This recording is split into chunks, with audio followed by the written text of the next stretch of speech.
Уште кога се појави лани во ова време, концептот FTSE на Toyota веднаш ја заинтригира јавноста, иако јапонците изричито нагласија дека се работи само за една опција на за нивниот иден спортски автомобил.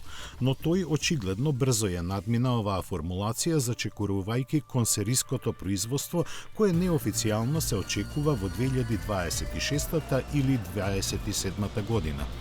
Дека има вистина во ова потврдуваат и најновите шпекулации, кои говорат дека ова агресивно купе ќе биде модерен наследник на MR2.